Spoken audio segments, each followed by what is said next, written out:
Okay, creo que nosotros podemos comenzar. I'd like to welcome you to the second live ULAT Spanish class, especially those of you who are brand new subscribers this week. I want to say something to you regarding the whole issue of what you can expect to understand, what you might not catch, because I don't want you to be discouraged.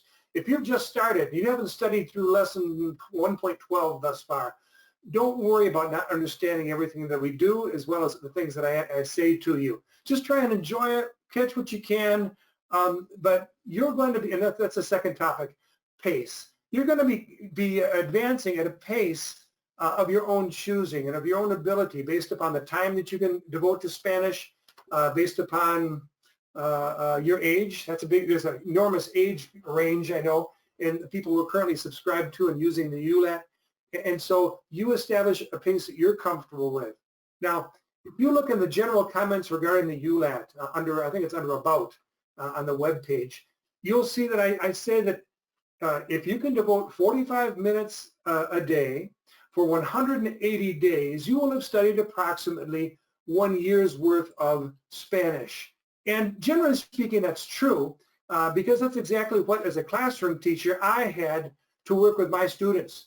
45 minutes a day, 180 days a year. But there was a catch, you might say. If you look at the top of your lessons, almost all of them have an instructional video where I'm teaching you in Spanish, using exclusively Spanish, the content of the lesson. And then you'll also have, down below that video, you have exercises. Well, in the classroom situation, those two things overlap. While I'm teaching, we're performing exercises. And so in 180 days, 45 minutes, I can get through approximately halfway through the third unit of the ULAT lessons, okay? However, if you were watching the entire 20, 25-minute video, plus trying to do the exercises, you're not going to get close to that far. And so here's my suggestion to you. First of all, don't worry about the pace. If you're comfortable with the pace you're establishing, you go with it. And when it comes to these live classes, if you can't keep up with the pace that I'm establishing, which is enough to roughly get us through by May, end of May, the equivalent of 1 year's worth of lessons, if you can't keep up with that pace, don't worry about it. Don't watch the live session. Look at the recorded sessions, which correspond to the particular lesson that you're in. Okay, if you go to on the website, you click on online lessons, the very bottom of that page, you'll see that there's a link to all the recorded sessions of these live classes that take place. And so you just advance at your comfortable pace, choosing the appropriate class to watch that corresponds to the lesson you are actually in, okay? I hope that takes a little pressure off as you're trying to advance through the ULAT, but you find that I'm going too quickly. Okay. Bueno, yo creo que eso es todo lo que quería decir. Entonces, lo que vamos a empezar con los pronombres y los verbos que ustedes han aprendido hasta presente. ¿Qué es esto? Díganme, digan, por favor, digan, ¿qué es esto? Sí, yo, y esto, ¿qué es? Muy bien, tú, y esto, hablando de este chavo aquí, este muchacho. Sí, él, y esto, la chica. Ella, muy bien, y esto. Sí, ¿cuál es la diferencia entre esto y esto? Tú, usted, ¿cuál es la diferencia? Tú is used when you're speaking with someone in a familiar fashion.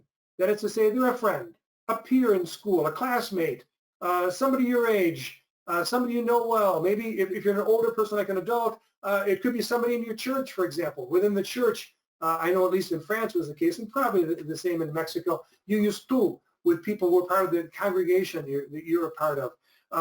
However, if you're speaking to somebody like this, you probably never seen anybody like that. That's my great-great-grandfather. You would speak to him using usted, which is the formal way to show respect. You would use that form, usted, speaking to an adult, someone older than you, whom you don't know personally, who's not a member of your family, who represents an authority in your life, or who's a total stranger. That's usted, okay? So that's a distinction there. ¿Qué es esto? ¿Qué es esto? Sí, vivir. ¿Y esto? Digan, esto. Sí, hacer. ¿Y esto? Escuchar. Muy bien. ¿Y esto qué es? Lavar. ¿Y esto? decir. Ahorita los nuevos verbos que ustedes acaban de aprender esta semana. ¿Cuáles son? Sí, preparar, a mi verbo preferido. Comer, sí. Y gustar, un verbo dificilísimo. That's a verb that's going to cause some trouble. And we'll start to talk about it a little bit today, but very briefly. Okay, gustar, it's different from all the others. Esto, ¿qué es esto? Mirar, y esto. Poner, y esto por fin. Tomar, muy bien. Pues yo quisiera mostrarles, si puedo encontrar la página, una presentación PowerPoint que comprende, aquí está, que comprende imágenes acerca de mi vida. Pues voy a compartir mi monitor, mi pantalla, en un momentito. Aquí está, ¿ok? Entonces, creo que ustedes pueden ver. ¿Pueden ver mi presentación PowerPoint? Espero que sí. Si no, díganmelo. Ahorita, ¿cuál es este verbo? We're not currently seeing your PowerPoint. No lo pueden ver. Momentito, pues. Gracias por... Okay, ahora vemos. ¿Mande? Está bien, ahora vemos. ¿Lo pueden ver? Entonces, si ustedes lo pueden ver, pruébenmelo. ¿Qué es esto? Freddy, ¿qué es este verbo?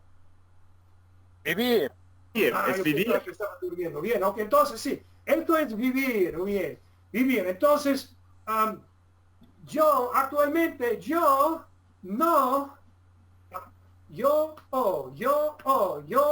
Notice that yo, when yo is a subject, is always the sound at the end of the verb. So yo no vivo en Francia. Por desgracia, ya no vivo en Francia. Antes sí, pero ahora no vivo en Francia. Yo vivo en Michigan. Yo vivo en Michigan y yo no, esto es no, ¿verdad? Yo no vivo en un apartamento. No vivo en un apartamento, vivo en vivo en una casa. Aquí está la casa. I'm going to take a quick time out here to mention an important point. I got some comments in the course of the last week about people saying, the images are too small, I can't see them.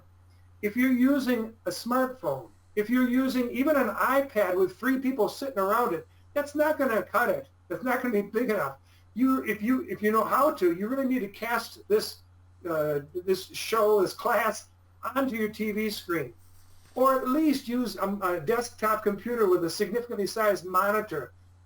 Nonetheless, sometime, hopefully we can explain that there's a way to change the shape of the windows, the window in which you see me, and the window in which you're seeing these images here, these pictures, so to get the right proportion, to see everything clearly. That's so important because, as you know, I explain grammar by means of my hands. And if you can't see the details of my hands, you're going to lose an awful lot. So be thinking about the device you're using on which you're watching these classes, because it's going to make a huge difference. This is all visual, all images and gestures. Okay. Pues vivo en una casa. Did you notice I didn't say yo vivo en una casa? Last week I mentioned briefly that you don't have to say the subject pronouns, yo, tú, él, ella, usted, if it's understood about whom one is speaking. Okay? You can drop them. And so when I say, for example, yo vivo en una casa, if I just said vivo en una casa, how would you know I'm talking about myself and not about this girl? Yeah, you would know by the o at the end of the verb. If I say, I'm talking about the girl, I would say vive. If I'm talking to you, I would say vives. If I'm talking about myself, I'll say vivo. And so I don't have to say yo, no, vivo, or yo vivo en una. Vivo en el campo, eso es hacer, ¿verdad? Hacer. Entonces, ¿cuáles son cosas que hago? Yo hago, o yo preparo, yo hago, yo hago el desayuno. Ese es el desayuno, la primera comida del día. Hago el desayuno y a veces hago mi almuerzo también. A veces mi esposa hace mi almuerzo. Pero la cena nunca. Yo no hago la cena porque nadie quiere comer mis cenas, eso es cierto. Mi esposa, la señora que está aquí, ella prepara la cena, afortunadamente, y es una cocinera magnífica. Después, de las 9 a las 5, de las 9 de la mañana, de las 9 de la mañana hasta las 5 de la tarde, yo hago lecciones del ULAT en mi oficina, aquí en la oficina donde estoy actualmente. Hago lecciones del ULAT, creo lecciones. Después, escuchar, ¿verdad? Entonces, escucho la radio, escucho los deportes, el fútbol americano, el béisbol, el básquetbol en la radio. Escucho la radio, escucho los deportes, especialmente escucho béisbol en la radio y escucho música también, música clásica o música rock, los dos. Después, esto es lavar y yo lavo a veces los trastes, no siempre, pero a veces lavo los trastes, como estoy haciendo en esta imagen aquí. Lavo la ropa también, lavo mi ropa, no la ropa de mi esposa. Después, decir, la mañana, otra vez, la mañana, bajo las escaleras y veo a mi esposa y yo le digo, hola, yo le digo buenos días a mi esposa por la mañana. Y cuando mi esposa prepara el desayuno, yo le digo muchas gracias, porque me prepara desayunos increíbles. Después, esto es preparar, ¿verdad? Y mi esposa prepara la cena. Yo le digo hola y nada más, y ella prepara la cena y voy a pasar un poco. Sí, aquí está. Este verbo es el verbo. ¿Cuál es el verbo? Digan, ¿qué es? Sí, poner. Entonces, no es que nunca ayudo. Mi esposa prepara el desayuno, ella lava los trastes a menudo y yo, a lo menos, yo pongo la mesa. Estoy en esta foto poniendo la mesa. Esta es la mesa. Yo pongo la mesa. Esto es gustar, pero no les va a gustar este verbo porque les va a causar problemas. Mi esposa prepara comida mexicana extraordinaria. A mi esposa le gusta preparar comida mexicana. Ahorita, un momentito. Le gusta. Why did I say ella gusta? Why le gusta? I'm going to tell it to you once, and then I will tell you to again over the weeks to come. Here's the deal. Gustar, if you've already studied these lessons, you are thinking it means to like in English. And so she likes to prepare Mexican food. You probably think it should be, ella gusta preparar comida mexicana, but it's not ella, it's le. And here's why, okay?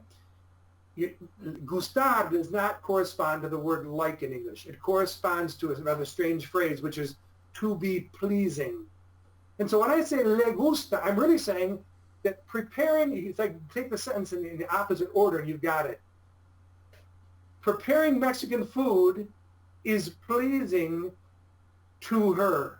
That le corresponds to her. If I want to say I love to eat Mexican food, I would say me.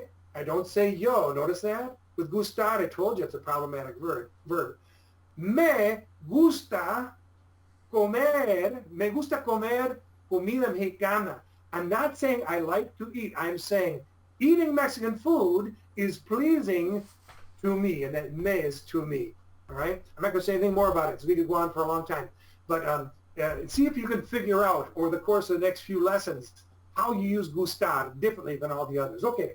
Le gusta preparar comida mexicana. Me gusta comer comida mexicana. Y mi esposa prepara muy buenas comidas. Pues, y a mí también. Me gustan. Why does it that should trouble you. That should bother you. But I said, me gustan. See if you can figure it out over the next week. Why did I put an O at the end? Why did I say, me gustan? You figure it out. It's better for you to figure it out than for me to tell you at this point. Eventually, I'll probably cave in. All right. Me gustan los deportes. Me gustan los deportes. El béisbol, el básquetbol, correo, el atletismo, el golf, etc. Eso es mirar. Entonces, yo miro la tele, pero un poco. ¿Eh? Miro la tele. Notice I said miro. I didn't say yo miro at that time. You don't have to say the subject pronoun because the O tells the people about whom you're speaking. I'm speaking. It's myself. Miro la tele. Miro la tele un poco. No miro mucho. Miro películas con mi esposa por la noche. Miro videos a veces, pero no miro mucho la tele. Un poquito. ¿Ah? ¿Cuál es este verbo? Sí, es tomar, ¿verdad? Y esto es un supermercado. Un supermercado es a donde vamos para comprar comida. ¿Ah? ¿Qué son? J'ai oublié cómo se dice. Espaguetis, por ejemplo, o frutas, o productos lácteos, o cereal, etcétera. Comida, lo que comemos. Vamos a un supermercado. Entonces, cuando yo voy al supermercado, yo no tomo el autobús y no tomo el tren. Tomo el carro. Yo tomo el carro para ir al supermercado. ¿Está bien? Entonces, ustedes, eso fue un repaso de los verbos que ustedes han aprendido hasta presente. Entonces, lo que quisiera que nosotros hagamos ahorita, yo quisiera que Freddy les haga algunas preguntas acerca del contenido de mi presentación. Pues él les va a preguntar cuál es este verbo y después, ¿vive el señor Nesbitt en Francia? And you guys will answer Freddy's question. No, el señor Nesbitt, no. Did you notice something strange about that? You've heard señor Nesbitt before. Don't say señor, please. Señor. Okay? The tip of your tongue hits the roof of your mouth when you say the letter R. You used to señor with an R down here in your throat like an American. Okay? But let the tip of your tongue hit the roof of your mouth right behind your teeth. Señor. It's almost a D sound. It's almost señor, but it's señor. That you tip of your tongue at the roof of your mouth, right behind your teeth.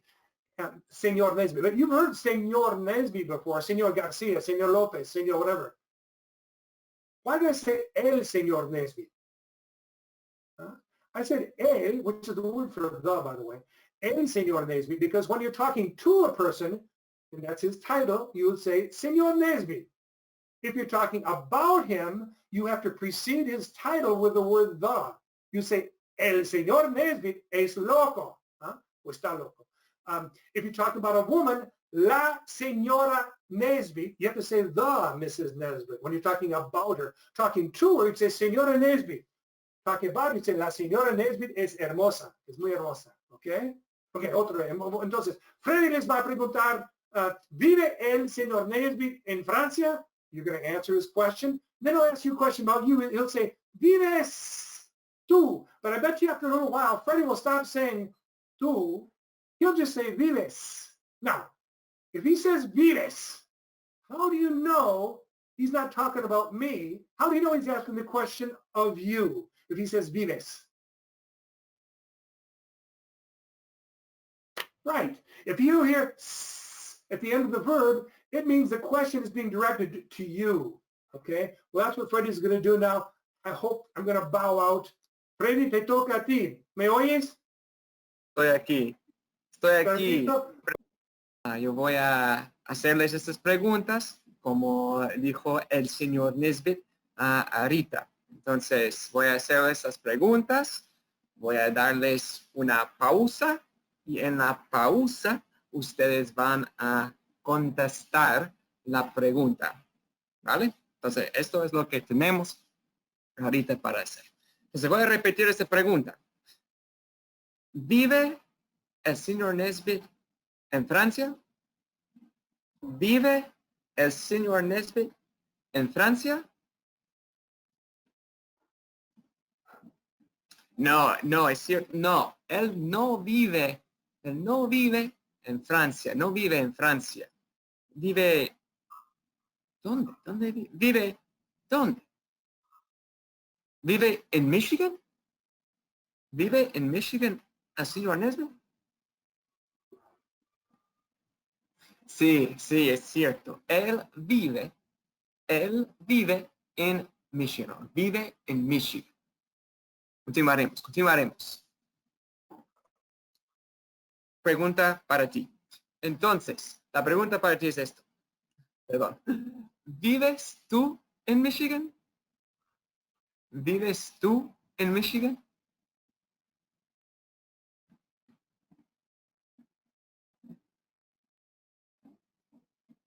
Puedes decir, sí, vivo en Michigan. O no, yo no vivo en Michigan. Bien. Adelante. ¿Vive el señor Nesbitt? ¿Vive el señor Nesbitt en un apartamento?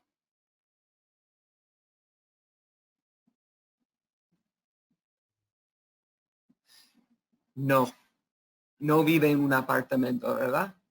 ¿Vive en una casa? ¿La puede bajar? ¿Vive en una casa? Sí, vive en una casa. Ahora tú, ¿vives en un apartamento o en una casa? ¿Vives en un apartamento o en una casa? Opción A, opción B. Apartamento, casa. Bien. ¿Vivo en un apartamento o vivo en una casa? Bien, chicos, bien. Esto es el campo. No es la ciudad.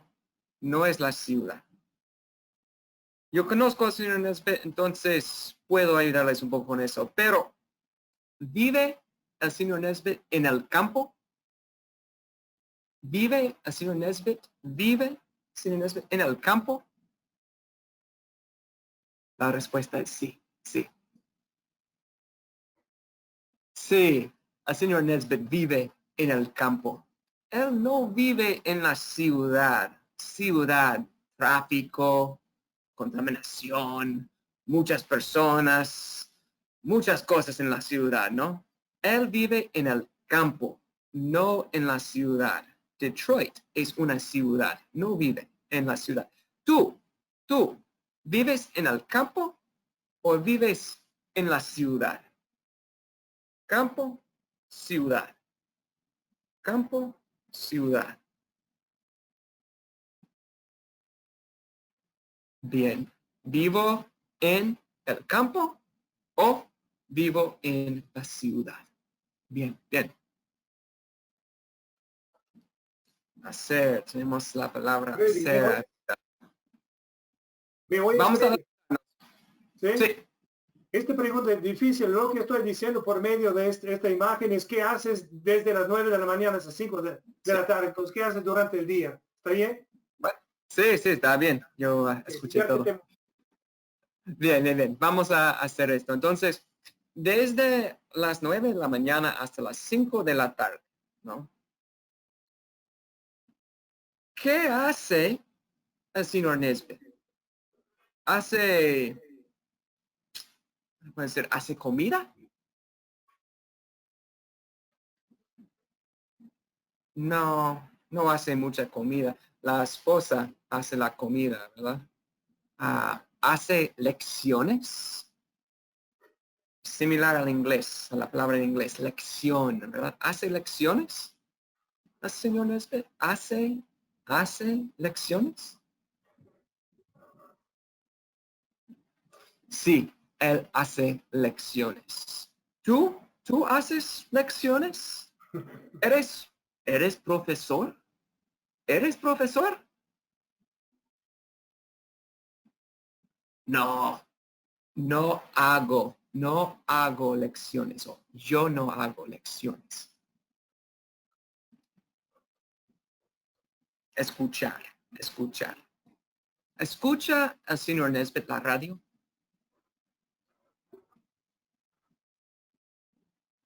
Sí, escucha la radio, ¿no? Escucha la música, escucha el béisbol. Su actividad favorita es escuchar béisbol, yo creo. ¿Escuchas tú la radio? ¿Escuchas tú la radio?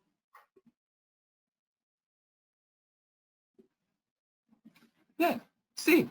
¿Escucho la radio? ¿O no? Yo no escucho la radio. Bien.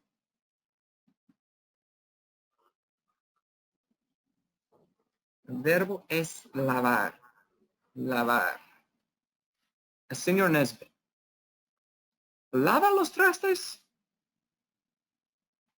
El señor Nesbitt lava los trastes, ¿verdad? No, él no lava los trastes. La esposa, yo creo, ¿verdad? La esposa lava los trastes. Bien, bien, bien. ¿Tú? En tu a veces lavo los trastes. lo siento, a veces, a veces. Bien, bien, eso es importante. Buena responsabilidad, una responsabilidad muy importante. Bien, bien. Bueno, la pregunta para ti ahora, ti. Tú lavas los trastes, ¿verdad? Bien. Sí, yo lavo los trastes. O no, yo no lavo los trastes. Esto es la ropa. Importante también, ¿no? ¿Lava al señor Nesbitt la ropa? ¿Lava al señor Nesbitt la ropa? No, él no lava la ropa. ¿Verdad, señor Nesbitt? Lava la ropa. Mentiroso. Sí. Yo dije que lavo mi propia ropa. Mi esposa lava su ropa, yo lavo mi ropa. Está burlando Lo de mí siento. delante de mis estudiantes. Es increíble. Solo un poco, solo un poco. Sí, por supuesto, él lava la ropa, no, él lava la ropa. Pero más importante, no, sí, señor Nesbitt, al señor Nesbitt es importante, pero tú, más importante, ¿lavas tú la ropa? ¿Lavas tú la ropa? Bien, bien. Sí, si tú dijiste sí, bien. Si tú dijiste no, mal. Así es. Yo lavo la ropa. Yo lavo la ropa.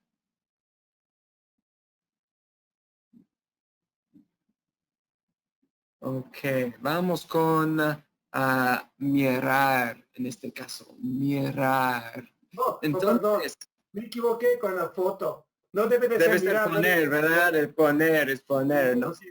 Sí, sí, sí, también es lo que yo pensé. Estaba, ay, ¿qué dijo acerca de eso? Miró la mesa. Ay, no sé. Entonces, esto es a la pregunta, ¿no? O al verbo poner, poner. Es una expresión, ¿no? Es otro qué hacer. Él pone la mesa, ¿verdad?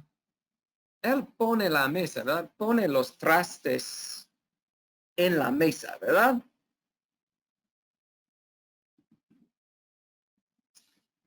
Señor Nesbitt, ¿pone la mesa? ¿Sí o no? Yo creo que sí, él pone la mesa, él pone la mesa. Ah, porque la esposa prepara la comida, ¿verdad? Y él pone la mesa. ¿Pones tú la mesa? Este verbo es diferente, es importante. Este verbo es diferente. ¿Pones tú la mesa? Sí, yo pongo la mesa. Yo pongo la mesa. Oh, no, no pongo la mesa. Bien, bien. Continuaremos.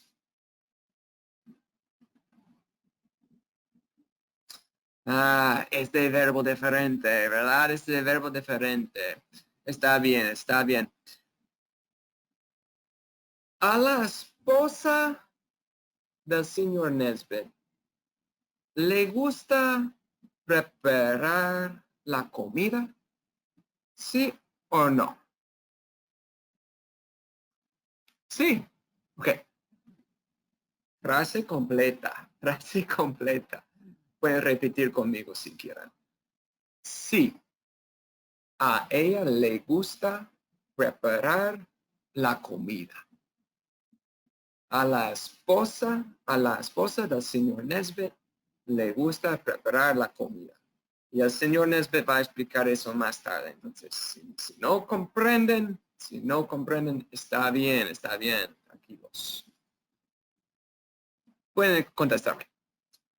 Bueno, vamos con otra. Sí, ok, la comida otra vez. ¿A ti te gusta preparar la comida? ¿A ti te gusta preparar la comida?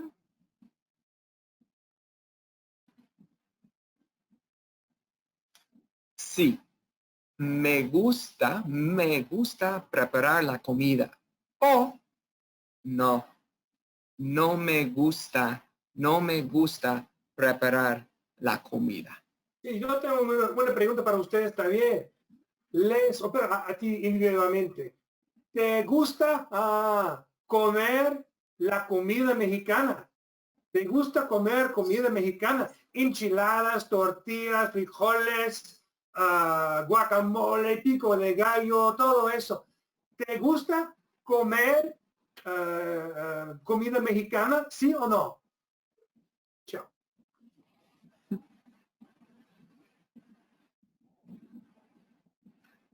Pueden decir, sí, me gusta comer la comida mexicana. O pueden decir, no me gusta comer la comida mexicana. Es picante, ¿verdad? Me gusta, a mí me encanta. Deportes. ¿Al señor Nesbitt le gustan los deportes? Con la N ahí, ¿no? ¿Le gustan los deportes? Sí. A él le gustan los deportes. Well, Freddie, forgive me if I interrupt your interview, but time has come. Time has come, that fateful time for the test to be taken. And so if you students at home would take a pen or pencil and a piece of paper, you can number it 1 through 15 if you like. And I'm going to read to you the 15 multiple choice questions that come from test form number 4, located in lesson 1.10. Here you see lesson 110, and I'll click on see comprensión auditiva, listening comprehension, and I will click here on number 4, which will take you directly to the particular test I have in mind. And I will read to you 4 possible responses as to how one might, or 4 possible solutions as to how one might say this statement. You look at the statement first, think how you'd say it, then I'll read the 4 statements, and you mark A, B, C, or D. A, B, C, or D. Here we go. Entonces, número 1. Look at it. Think about how you'd say this, and listen. A. Ella vive en Francia. B. Ella vive en Francia. C. Ella vivir en Francia. D. Ella vivo en Francia. Número 2. Take a good look at it. Think how you'd say this. And here we go. A. Tú lava los trastes. B. Usted lavas los trastes. C. Tú lavas los trastes. D. Usted lava los trastes. Número 3. Miren, piensen, y vamos. A. Ella dice adiós. B. Ella dice adiós. C. Ella dice adiós. D. Ella diga adiós. Número 4. A. Tú vives en los Estados Unidos. B. Tú viví en los Estados Unidos. C. tú vivas en los Estados Unidos. Perdón, C. D. Tú vives en los Estados Unidos. Número 5. A. Yo escucho música rock. B. Yo escucho música rock. C. Yo escuchar música rock. D. Yo escuche música rock. Número 6. Yo no hago la comida. Vamos A. B. Yo no hago la comida. C. Yo no hago los trastes. D. Yo no haga los trastes. Número 7. Miren y piensen cómo lo dirían ustedes. ¿Ok? A. Ella escucha la radio. B. Ella escuche la radio. C. Ella escucha la radio. D. Él escucha la radio. Número 8. Miren. Ok. A. Él dice hola. B. Él diga hola. C. Él dice hola. D. Ella dice hola. Número 9. Miren. Piensen, es número 2. Segunda forma de una pregunta. Ok. A. ¿Escucha él música? B. Él escucha música. C. Él escucha música, ¿verdad? D. ¿Escucho él música? Número 10. Miren. Ok, vamos pues. A. Yo digo gracias. B. Yo diga gracias. C. Yo digo gracias. D. Yo deso gracias. Número 11. Miren. Piensen y vamos. A. Usted haces la tarea. B. Tú haces la tarea. C. Usted hace la tarea. D. Tú haces la tarea. Número 12. Ok. A. Yo no lavo la ropa. B. B. Yo lavo no la ropa. C. Yo no lavo la ropa. D. No yo lavo la ropa. Número 13. Miren la frase, piensen. Ok. A. Ella hace la cama. B. Él hace la cama. C. Él hace la cama. D. Ella hace la cama. Número 14. A. Ella lava los trastes. B. Ella lavas los trastes. C. Él lava los trastes. D. El lavar los trastes. Y número 15, por fin. Miren la pregunta. Pregunta del tipo número 1. Ok, vamos pues. A. Ella vive en la ciudad. B. Ella vive en la ciudad, ¿verdad? C. Ella en la ciudad vive. D. ¿Vive ella en la ciudad? Okay, as you know, if you've taken these tests before, that if you look at or if you click on the mouse, which is the image of the mouse, which is located At the end of the particular lesson in question, or particular form of the test in question, you'll find the correct answers. And here they are. I'll read them to you three at a time. B, C, A, D, B, A, D, C, C, B, C, and D, C, D. One more time, in case you missed them. B, C, A, those are the first three. D, B, A, D, C, C, B, C, and D, C, D. Okay. Well, tonight I'm not going to be able to take any questions. I have two stories I want to tell you instead, but hopefully next week I can take questions from parents at the end of the session. I do hope that you parents heard the comments I made about the pace at which your student advances at the beginning of this class, but in case you didn't, I'll just quickly reiterate the pace at which you can advance should not be dictated by the particular lessons covered in these live classes.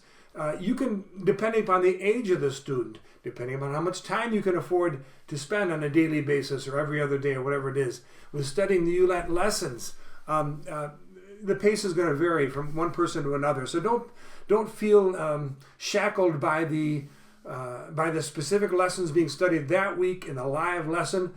If you can't keep up with that particular pace I'm establishing, and by the way, I'm trying to get through 1 year's worth of full-time high school material in the course of, by the end of May, in the course of one school year, which means we'll be somewhere in the midst of Unit 3 when we finish, when I finish with these classes this year.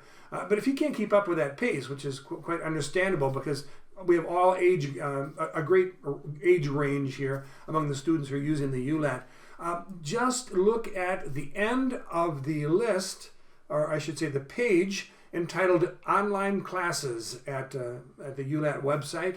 At the end of that page, you'll see all of the different recorded videos that have been, of the classes that have taken place thus far. Just choose the one whose lessons correspond to the point in the ULAT where your child is studying. And whether it's live or not, don't worry about it. Just watch that particular class. Well, the two things I wanted to, two stories I want to tell. Someone last week asked a very good question. That was about at what point should one introduce the written language, the act of writing? And I may have told you at that time, but if I didn't, I'll mention it now. When I was teaching full-time high school Spanish and as well as French, my students would not do any writing whatsoever until 1.25 years into their high school Spanish or French experience. If not 1.5 years, sometimes it was 1.5 years before I got around to teaching them to write. Okay? First of all, I'll just say that if you lay a strong oral foundation, teaching a student to transcribe what they've said into printed form is really very, very easy. If you try to do it the other way around, where you start with the printed language, teaching them to speak is like pulling teeth. It's almost impossible. And what happens in the process is that if they start with a written language first and they see it too early, prematurely, they end up applying the English phonics system. And instead of saying, él escucha la radio, well, let's change, not radio is too close to, well, sure, actually, it's a good thing to do. Instead of saying, él escucha la radio, because they saw that statement in print early on, they will sound like this, él escucha la radio. And that's grotesque. You don't want to ever pronounce in such a fashion. But that's what happens when the printed word is introduced too soon. The student has no recourse but to apply the English phonics system to what they're reading. And the second thing that happens is one speaks in an awkward, slow fashion because the student has to pass his knowledge.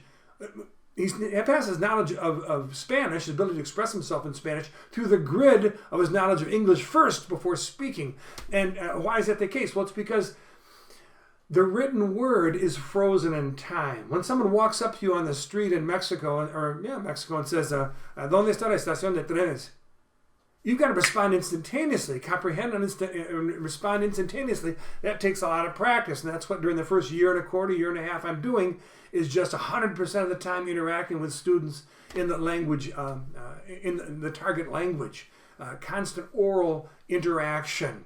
However, the printed word is easy to focus on. It's easy for the teacher. It's easy for the student. It's fatal for the student, however. But it's easy for the teacher. The printed word is frozen in time, which means the student can look at it, and rather than having to instantaneously respond to that person on the street in Mexico about where the train station is located, they can look at that word and they can start creating word associations with English.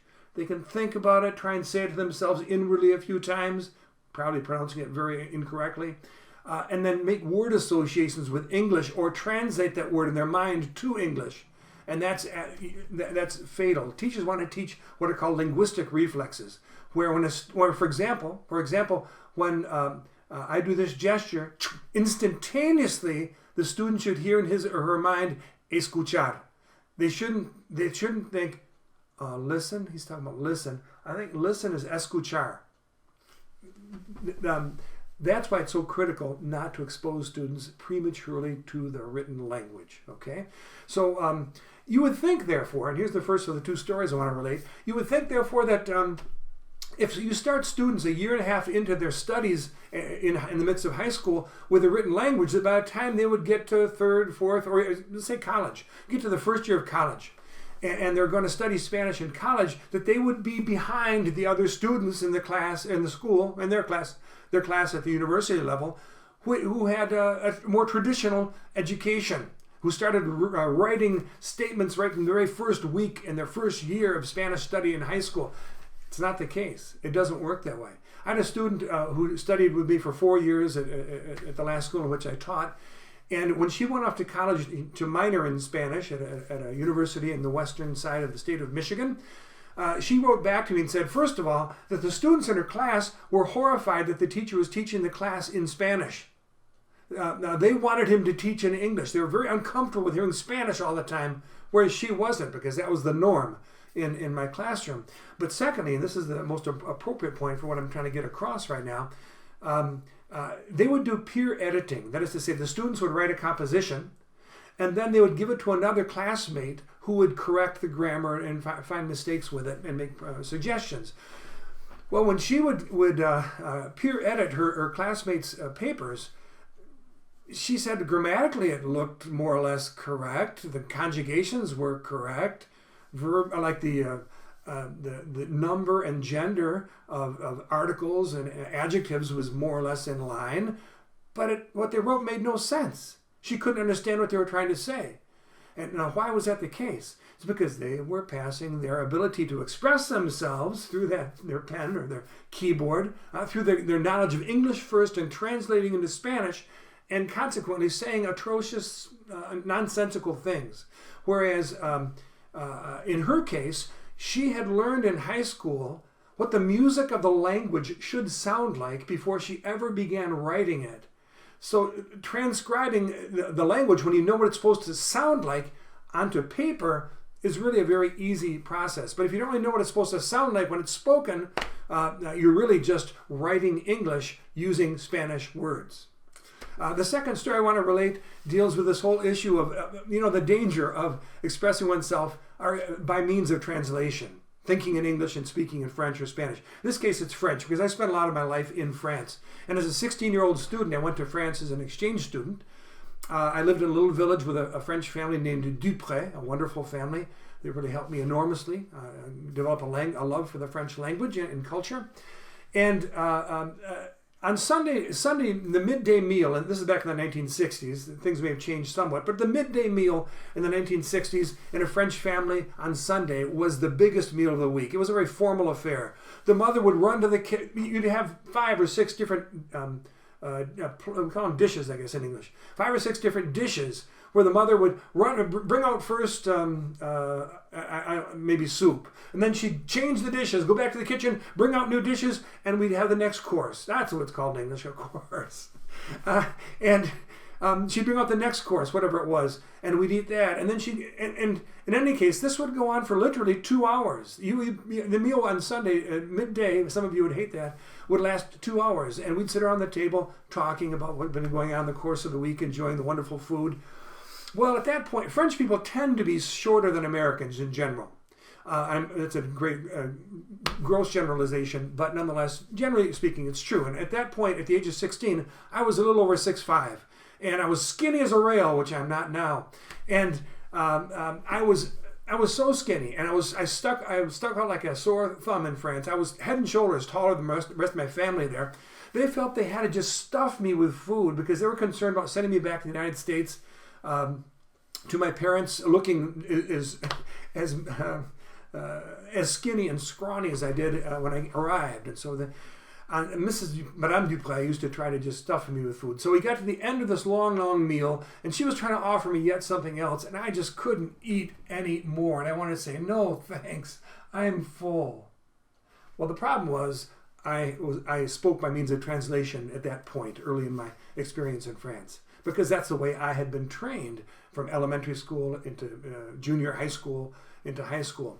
And so I probably spoke with this very atrocious pronunciation because of this issue of applying the English phonics system to the French words as I was initially learning them. So I probably sounded like this: no merci, no merci. I am. How do you say I am? Let's see. Je suis full. How do I get it? Full. Oh, like a bottle. A bottle is full. Plein. Okay. No merci, Madame Dupré. Je suis plein. And the whole table erupted in laughter at that point. And it went on for about 45 seconds. They were turning red and they were laughing at what I'd said. And Madame Dupré, who always tried to comfort me, make me feel welcome in their home, she was the gracious one who explained to me what I had just said. And I told her I didn't want any food. I said, no thanks, because I'm drunk. Well, no one got drunk in that family. They would even from the 11-year-old on up, they would have wine with their meals, by the way. They would cut her wine with dilute it with water. But in France, that's just kind of quite normal. But I never had any. I wasn't used to it, didn't really want any alcohol. And so I certainly was not drunk. And you know what? That expression that I used, which was the totally wrong expression, it made sense in English, but not in French. Also, if I were an animal, would mean, no thanks, I'm pregnant.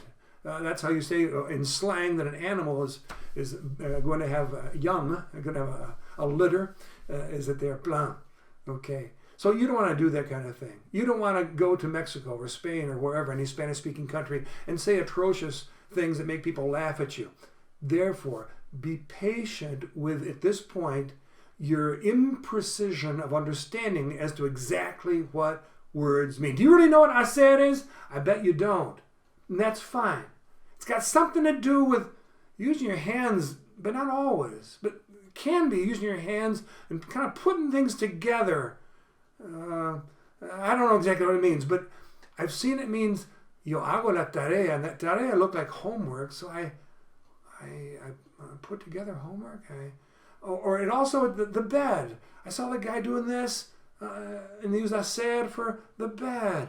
Okay, in time, seeing that word in statements in the ULAT in context.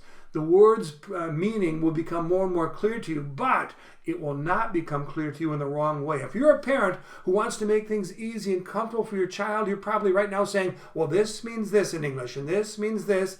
Don't do that. You are ruining your child's thought process. The thought process should have no correlation whatsoever, no connection whatsoever to English. So be patient. Allow your child to be imprecise in his or her understanding. Let them experience some frustration. Learning to speak another language is not an easy task, and to speak it well in a fluent fashion is tough. Let your child go through some toughness. Okay, I guess that's all I had to say for this week. That was quite a sermon, I suppose. In any case, look forward to seeing you next week. Whether it's live or whether you need to see this recorded 2 weeks from now, don't worry. You establish your pace and then choose the form of this class, whether it be recorded or live, that is most appropriate for you. Adios.